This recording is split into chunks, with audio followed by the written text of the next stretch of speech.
இன்ன வரைக்கும் எண்ணெய் ஊற்றாமல் வறுத்தோம்ப்பா. இப்போ வந்து ஒரு ஸ்பூனு அளவுக்கு ஒரு எண்ணெய் ஊற்றிக்கங்க. இந்த பெருங்காயம் வறுக்கிறது தாண்டி பெருங்காயம் வறுத்துட்டு அதில் மிளகாத்தூள் போட்டு வறுத்துக்கலாம்.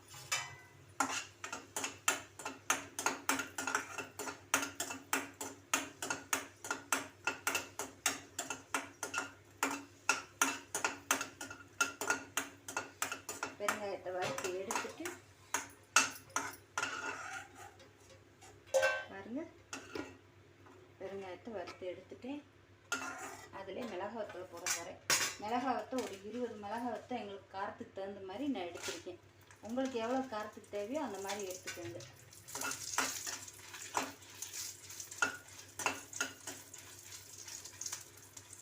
பாருங்கப்பா, மிளகாத்தூளும் பெருங்காயமும் வறுத்து எடுத்துட்டேன். இனி இதை மிக்சியில் போட்டு உங்களுக்கு நான் காமிக்கிறேன் எப்படி இருக்குன்னு. கொஞ்சம் நேரம் ஆறட்டும், ஆற விட்டு மிக்சியில் போட்டு உங்களுக்கு காமிக்கிறேன். வாங்க இட்லி பொடி அரைச்சிட்டு வந்துடுவோம்.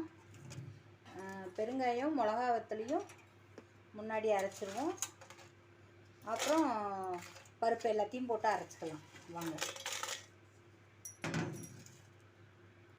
பாருங்கள், மிளகாயும் பெருங்காயத்தையும் போட்டு அடித்தாச்சு. இனி பருப்பை போட்டு அடிக்கணும். இது கூட பருப்பு சேர்த்துக்கலாம். பருப்பு போட்டாச்சு. மிக்சியில் அடிச்சுட்டு வந்து உங்கள்கிட்ட காமிக்கிறேன் பருப்பு எப்படி அரைச்சிருக்கேன்னு.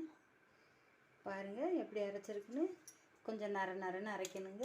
இங்கே இருங்க, இப்படி நரன்னு இருந்தால் தான் இட்லி பொடி சாப்பிட்டு நல்லா இருக்கும், டேஸ்ட்டாக இருக்கும்.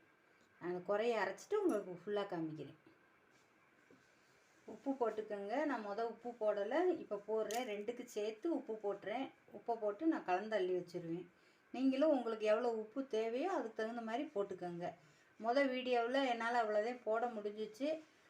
அப்புறம் இந்த வீடியோவும் பாருங்கள், பார்த்துட்டு எப்படி இருக்குன்னு சொல்லுங்கள். பாருங்கள், இட்லி பொடி தயாராகிடுச்சு.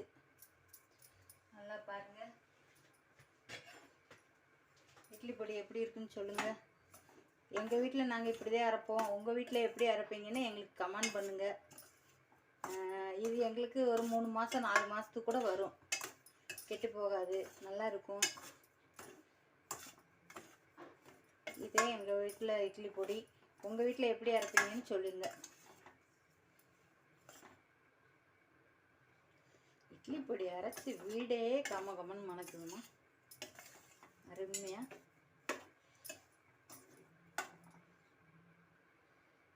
லைட்டாக போட்டு இப்படி மூடி வைங்க. காலையில் நம்ம